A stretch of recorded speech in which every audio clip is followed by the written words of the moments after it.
Hi, my name is Corey Westmoreland, and I'm currently enrolled in Music 140, which is the history of rock and roll.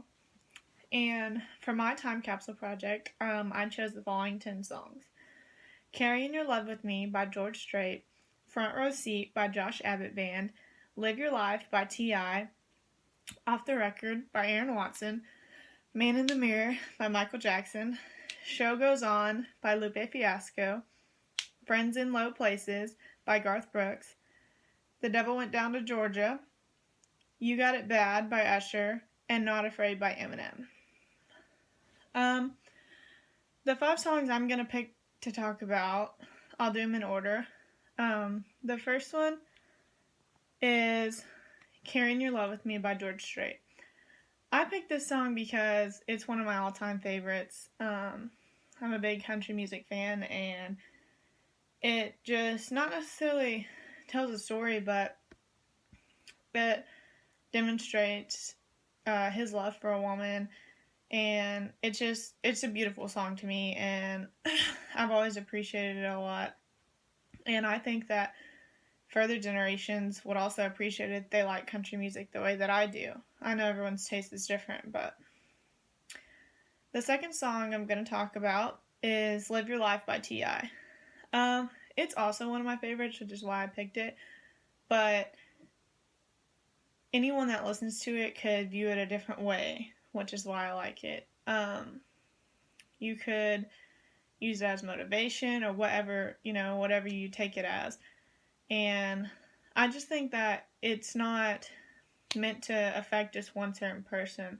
I feel like people who like any type of genre could actually like the song and might want to add it to their playlist, and it might become one of their favorites because it does speak to so many different people on like so many different levels.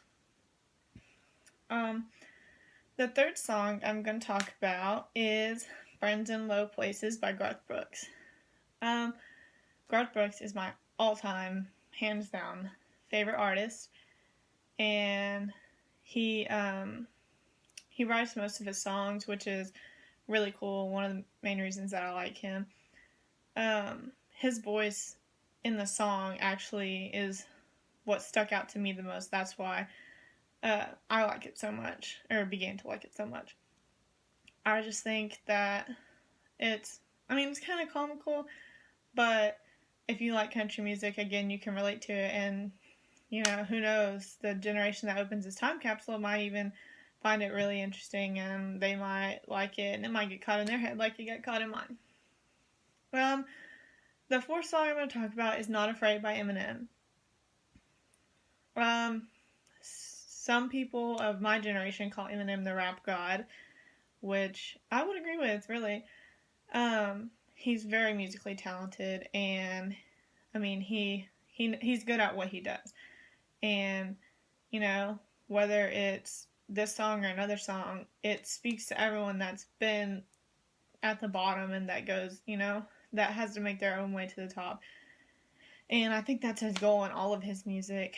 So I think that this would speak to further generations also in a way that maybe not motivational speaking could, because, and I quote, "I'm not afraid to take a stand."